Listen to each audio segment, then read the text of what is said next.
샬롬 2022년 9월 17일 토요일입니다. 기도하겠습니다. 주님, 오늘도 말씀으로 이 하루를 열게 하심을 감사드립니다.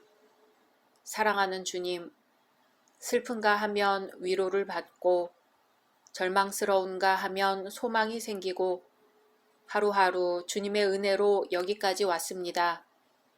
결실의 계절 가을에 주님께 받은 은혜로 열매 맺기 원합니다. 주님께 기쁨으로 드릴 수 있는 열매 맺게 하소서. 예수님의 이름으로 기도드립니다. 아멘. 오늘의 말씀은 신명기 14장입니다. 너희는 너희 하나님 여호와의 자녀이니 죽은 자를 위하여 자기 몸을 베지 말며 눈썹 사이 이마 위에 털을 밀지 말라. 너는 네 하나님 여호와의 성민이라.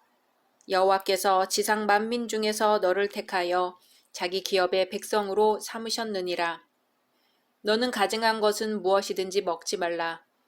너희가 먹을 만한 짐승은 이러하니 곧 소와 양과 염소와 사슴과 노루와 불구스름한 사슴과 산 염소와 볼기가 흰 노루와 뿔이 긴 사슴과 산양들이라.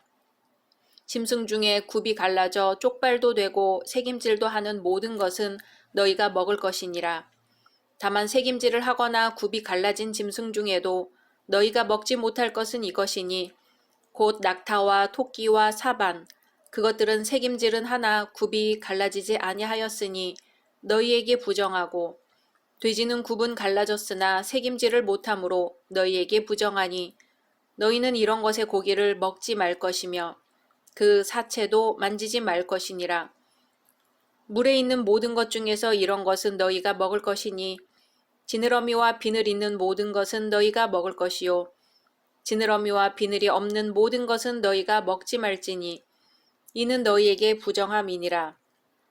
정한 새는 모두 너희가 먹으려니와 이런 것은 먹지 못할지니 곧 독수리와 솔개와 물수리와 매와 새매와 매의 종류와 까마귀 종류와 타조와 타흐마스와 갈매기와 새매 종류와 올빼미와 부엉이와 흰 올빼미와 당아와 오른과 노자와 학과 황새 종류와 대승과 박쥐며 또 날기도 하고 기어다니기도 하는 것은 너희에게 부정하니 너희는 먹지 말 것이나 정한 새는 모두 너희가 먹을지니라.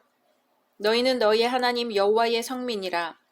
스스로 죽은 모든 것은 먹지 말 것이나 그것을 성중에 거류하는 객에게 주어 먹게 하거나 이방인에게 파는 것은 가하니라. 너는 염소 새끼를 그 어미의 젖에 삶지 말지니라.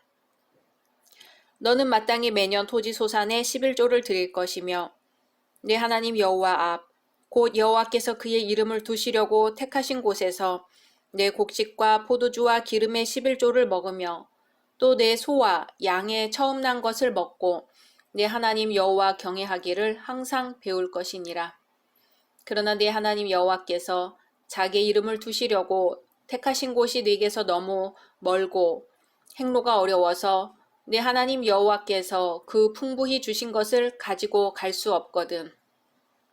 그것을 돈으로 바꾸어 그 돈을 싸가지고 내 하나님 여호와께서 택하신 곳으로 가서 내 마음에 원하는 모든 것을 그 돈으로 사되 소나 양이나 포도주나 독주 등 내 마음에 원하는 모든 것을 구하고 거기 내 하나님 여호와 앞에서 너와 내 건숙이 함께 먹고 즐거워할 것이며 내 성읍에 거주하는 레위인은 너희 중에 분깃이나 기업이 없는 자이니 또한 저버리지 말지니라. 매 3년 끝에 그해 소산의 10분의 1을 다 내어 내 성읍에 저축하여 너희 중에 분깃이나 기업이 없는 레위인과 내 성중에 거류하는 객과 및 고아와 과부들이 와서 먹고 배부르게 하라. 그리하면 내 하나님 여호와께서 내 손으로 하는 범사에 네게 복을 주시리라. 아멘. 앞서 신명기 12장, 13장에 걸쳐 모세는 하나님의 백성으로서 순수한 신앙을 유지해야 한다고 했습니다. 이제 오늘 말씀인 신명기 14장에서부터 이스라엘이 거룩한 하나님의 자녀로서 생활면에 있어서도 마땅히 성별된 삶을 살아야 함을 교훈합니다. 그중 1절, 2절은 죽은 자를 위해 자해하는 것을 금지하라고 합니다. 이스라엘은 생활면에 있어서도 이방인들과는 구별된 삶을 살아야 합니다. 그중 첫째가 죽은 자를 위해 하는 자해 행위를 금지하라는 것이지요. 당시 이방 종교에서는 장례식 때 고인의 죽음에 대해 지극한 애도를 표하며 저승의 신들을 달래기 위한 방편으로 자해 행위를 일삼았습니다. 하지만 그것은 하나님이 주신 소중한 몸을 함부로 하는 파괴 행위지요. 자학과 고행을 통해 동정심을 유발하는 행위는 하나님의 거룩한 자녀인 이스라엘이 마땅히 배격해야만 했습니다. 이 점은 오늘날 성도들에게 있어서도 마찬가지입니다. 특히 성도는 그리스도께서 값 주고 사신 그분의 몸이요 지체란 점에서 우리는 자신의 몸을 사사로이 다룰 수 없음을 다시 한번 깨달아야 합니다. 성경은 그런즉 너희 몸으로 하나님께 영광을 돌리라 증거합니다. 3절에서 21절은 정결 음식 규례에 대해 언급합니다. 이는 하나님께로부터 받은 소중한 몸을 유지하는 데 필요한 기본적인 식생활에 있어서조차 이방인들과는 달리 성결한 삶을 살도록 하기 위한 것입니다. 포유류에 관한 정결과 부정결의 기준, 어류에 관한 기준, 조류와 곤충류에 관한 기준이 나와 있으며 자연사한 짐승을 먹지 말라는 규례도 있습니다. 22절에서 29절은 제2, 제3의 11조에 관해 언급합니다. 이미 레위기와 민수기에서도 언급한 11조에 관한 규례지요. 이 11조는 레위인과 제사장들을 봉양하거나 혹은 사회 구제 사업을 목적으로 매년 토지 소산 또는 가축의 10분의 1을 바치는 것으로서 히브리인들이 반드시 이행해야 할 종교적 의무입니다. 오늘 말씀에서는 이러한 11조와 관련하여 제2, 제3의 11조에 관하여 언급합니다. 제2의 11조란 1차적으로 10분의 1을 바친 나머지에서 다시 10분의 1을 구별하여 바치는 것을 가리킵니다. 이는 백성들이 중앙 성소에서 한 해의 소출을 허락하신 하나님께 감사하여 여는 기쁨의 잔치에 사용되는 경비입니다. 그러나 안식년을 기준으로 제3년과 6년에는 이러한 제2의 11조를 특별히 잔치 비용으로 사용하지 않고 구제 비용으로 돌렸으며 이를 가리켜 소위 제3의 11조라 합니다.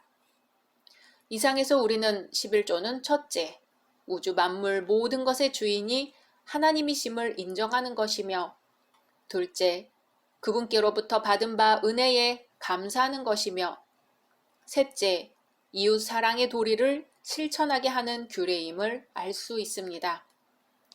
따라서 오늘날 우리도 11조를 시행할 때 이러한 정신에 입각해서 해야 하며 단지 복을 받기 위한 수단으로 시행해서는 안 될 것입니다. 사실 11조를 바치는 것은 인간의 결단으로 행하기 어려운 일입니다. 그것은 믿음의 행위라야 가능한 것이죠. 내가 가진 모든 것이 하나님의 것으로 그중 10분의 1을 하나님께 돌려드린다는 신앙 자세를 지녀야 비로소 올바른 11조를 드릴 수 있습니다. 더군다나 하나님께서는 11조를 드리되 온전한 11조를 바치기를 원하십니다.